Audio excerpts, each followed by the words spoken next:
अगदी सच्चा म्हणजे अतिशय प्रामाणिक असा राजकारणी हा आपल्यातून आज या ठिकाणी गेलेला आहे आणि याचं दुःख चाळीसगावकरांना निश्चित आहे. मोठी पोकळी, एक मोठी पोकळी चाळीसगावमध्ये, चाळीसगाव तालुक्यामध्ये या निमित्ताने निर्माण झालेली आहे. यावेळेला मंगेशदारांनी मोठा धाक होता की दादांना पुन्हा तिकीट मिळालं. मागच्या वेळेला तर 4 हजारांनी वाचलो, यावेळेला काय होईल. आम्हाला धाकधूक होती बाबा कसं होईल, पण दादाचं नशीब बलवत्तर. तिकीट त्यांना दादांना मिळालं नाही. राजूदादांना 85-90 हजार मतांनी त्या ठिकाणी निवडून आलेत. हा भाग वेगळा आहे. पण मला वाटतं की असा राजकारणी हा खरं जिल्ह्यात आम्ही सगळेच बसले आजी माझी या ठिकाणी, तुम्ही सगळ्यांना परिचित आहात, पण असा राजकारणी नाही. असा राजकारणी होणेच नाही. इतका सरळ स्वभावाचा, इतका मितभाषी, कुणावर आरोप करणार नाही, कुणाला शिवीगाळ करणार नाही, अर्वाच्य भाषेत बोलणार नाही, हे असं कधीच होणं शक्य नाही, कधीच होणं शक्य नाही.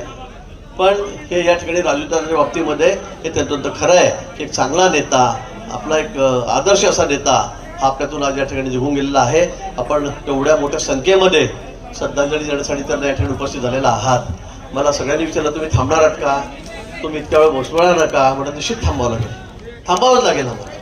कारण एवढा एक आदर्श नेता, एक आदर्श राजकारणी की त्याचा आदर्श मी सगळ्यांनी घ्यावा असा आज गेलाय आणि आम्हाला त्याला शेवटचा भाग शेवटपर्यंत द्यावाच लागणार आहे. पण आम्ही जिल्ह्यातले सगळे मंडळी, सगळ्या पक्षाचे या ठिकाणी हजर राहिलेलो आहोत. सर्वांनी या ठिकाणी भाषणे केलेली आहेत, आपल्या संवेदना कळवलेल्या आहेत. देशमुख परिवारावर मोठा दुःखाचा डोंगर, खरं म्हणजे कुठल्या शब्दामध्ये संवेदना बोलाव्यात, व्यक्त कराव्यात हेही समजत नाहीये. पण आज आमचा एक उमदा असा एक कार्यकर्ता, आमचा एक उमदा नेता, एक लोकनेता हा आमच्यातून या ठिकाणी निघून गेलेला आहे. त्याचं दुःख आम्हा सर्वांना आहे, सर्व पक्षांना आहे.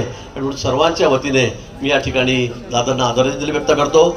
माझ्या पक्षाच्या, भारतीय जनता पक्षाच्या वतीने आमचे नेते, सकाळीच माझं फडणवीस साहेबांची, आमच्या माननीय मुख्यमंत्री मोदींशी बोलणं झालं. त्यांनी सुद्धा आपल्या संवेदना या ठिकाणी व्यक्त केलेल्या आहेत. फोनवर त्याच्या कुटुंबियांशी बोलणारच आहेत दुपारून. पण सर्वांच्या वतीने पुन्हा आम्ही या ठिकाणी शोक संवेदना व्यक्त करतो. आमच्या राजूदादाच्या नश्चिरशांती लाभो अशी परमेश्वरचरणी या ठिकाणी प्रार्थना करतो. हे दुःख पेलण्याचं करण्याची शक्ती जी आहे ती या ठिकाणी परमेश्वर त्यांच्या कुटुंबियांना देव, हीच प्रभूचरणी प्रार्थना. ओम शांती शांती शांती.